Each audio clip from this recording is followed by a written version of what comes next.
Welcome to knockout education way of learning.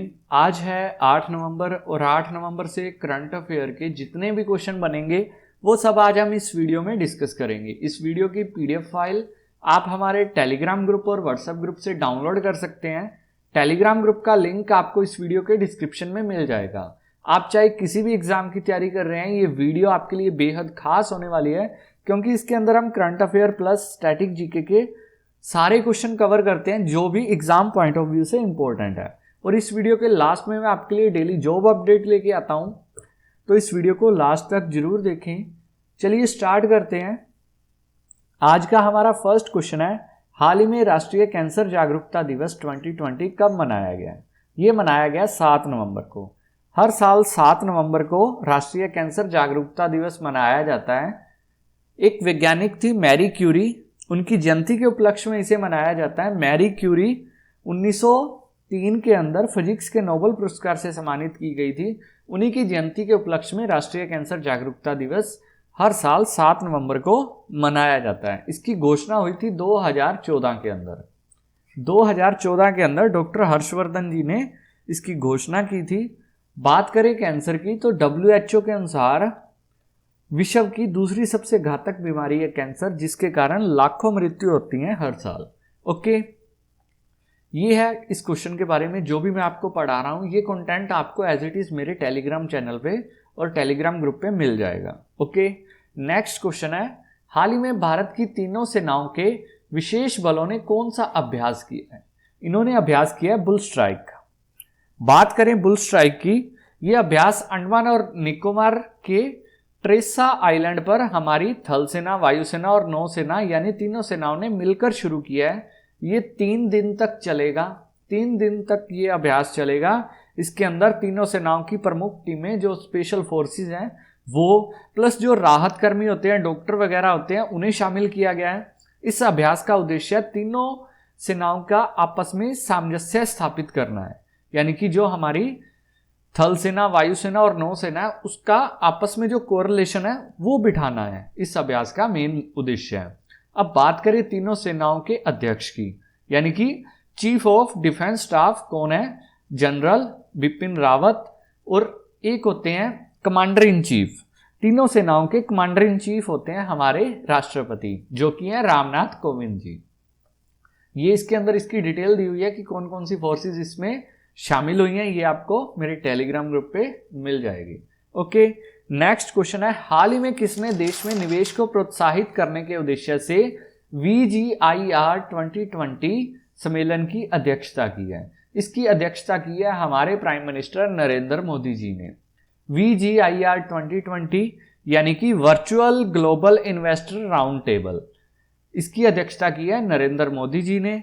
इसके अंदर इनके साथ हमारी वित्त मंत्री निर्मला सीतारमण जी और हमारे RBI के गवर्नर शक्तिकांत दास भी शामिल थे।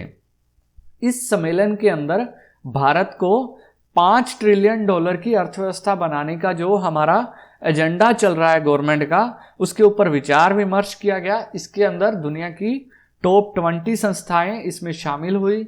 अब बात करें अमित शाह जी की, ये हमारे होम मिनिस्ट्री है, और पीयूष गोयल ये हमारे रेल मिनिस्टर हैं। ओके, नेक्स्ट क्वेश्चन है, हाल ही में ज्ञानेंद्रो निगोबम हॉकी इंडिया के नए अध्यक्ष बने हैं, वे किस राज्य से हैं?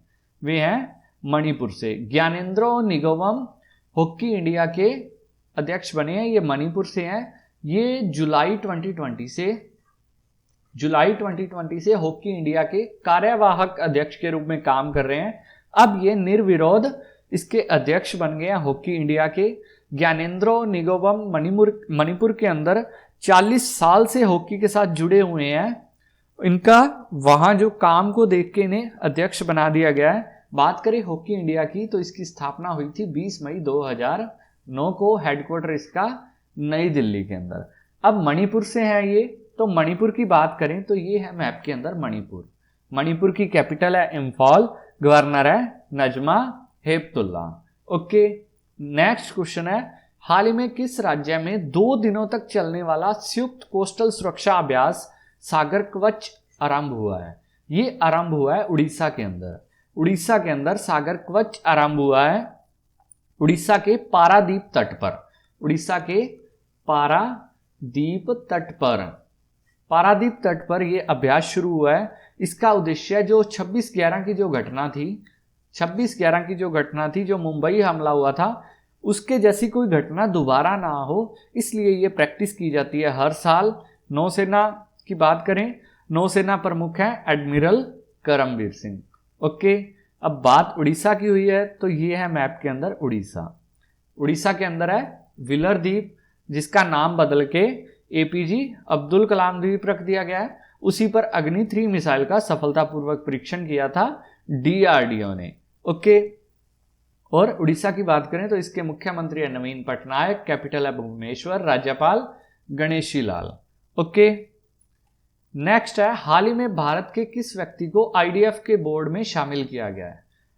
आईडीएफ के बोर्ड के अंदर शामिल किया गया है दिलीप रथ को। आईडीएफ की फुल फॉर्म की बात करें तो इसकी फुल फॉर्म है international dairy federation. Dilip Rath की बात करें तो ये राष्ट्रीय डेयरी विकास बोर्ड के अध्यक्ष हैं।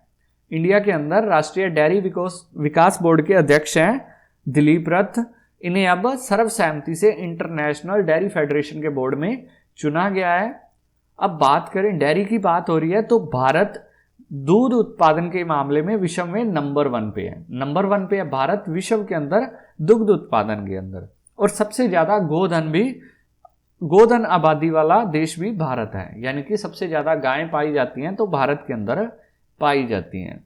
ओके, बात करें इंटरनेशनल डेयरी फेडरेशन की, स्थापना हुई थी इसकी 1903 के अंदर। अध्यक्ष हैं इसके पियर क्रिस्टियानो ब्रेजल और हेडक्वार्टर है इसका ब्रुसेल्स, बेल्जियम के अंदर। नेक्स्ट क्वेश्चन है, हाल ही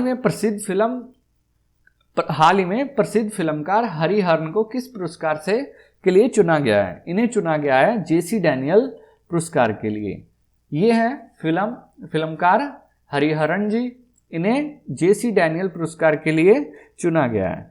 बात करें जेसी डैनियल अवार्ड की, तो इसकी स्टार्टिंग हुई थी 1992 के अंदर, और ये दिया जाता है जो डायरेक्टर होते हैं Kerala state film award for best director. Okay, इसके अंदर 5 लाख रुपए राशि दी जाती है और एक प्रशस्ति पत्र और एक प्रतिमा दी जाती है। ओके, नेक्स्ट क्वेश्चन है, हाल ही में किसने प्लास्टिक लाओ मास्क ले जाओ पहल का शुभारंभ किया है? ये शुभारंभ किया है डीएमसी ने, यानी कि देहरादून म्युनिसिपल कॉरपोरेशन ने, देहरादून नगर निगम ने इसकी शुरुआत की है। इसके अंदर प्लास्टिक लाओ मास्क ले जाओ, यानी कि कचरा प्लास्टिक का लेके आओ और मास्क ले जाओ।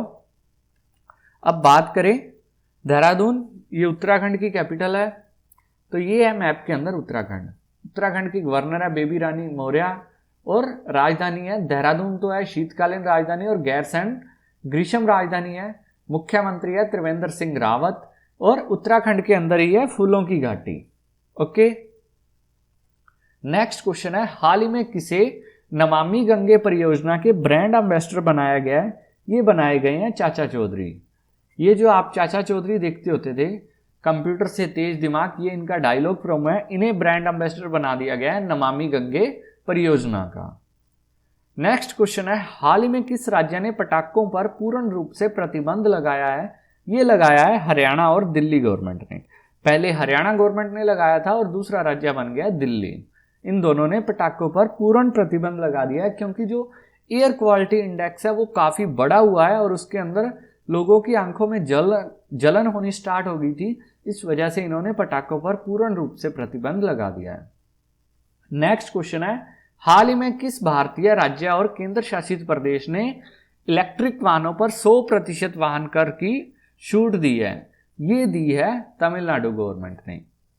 इसके अंदर क्या होगा कि तमिलनाडु गवर्नमेंट ने परिवहन और गैर परिवहन इलेक्ट्रिक वाहनों के लिए 100% मोटर वाहन कर छूट को अधिसूचित किया है। यानी कि जब हम नया व्हीकल परचेज करते थे तो उस पर हम मोटर वाहन टैक्स देते थे। जैसे कोई कार परचेज करते थे आप 10 लाख रुपए की, तो उस पर जो आप टैक्स देते थे वो टैक्स के अंदर अब क्या है कि उसको टोटल छूट दे दी गई है। इसके अंदर गवर्नमेंट 50,000 करोड़ रुपए का निवेश का लक्ष्य रखा है। ओके, ये जो भी कंटेंट मैं आपको पढ़ा रहा हूँ ये आपको एज इट इज़ मेरे टेलीग्राम ग्रुप पे मिल जाएगा। अगर वीडियो आपको अच्छी लगी तो वीडियो को लाइक करें, चैनल को सब्सक्राइब करें और वीडियो को ज़्यादा से ज़्यादा शेयर करें। Okay, thank you. और आज के जॉब अपडेट के अंदर है SSC CHSL 2020 का नोटिफिकेशन आउट हो चुका है। क्वालिफिकेशन इसकी रहती है +2, लास्ट डेट है इसकी 15 दिसंबर। Okay, thank you, have a nice day.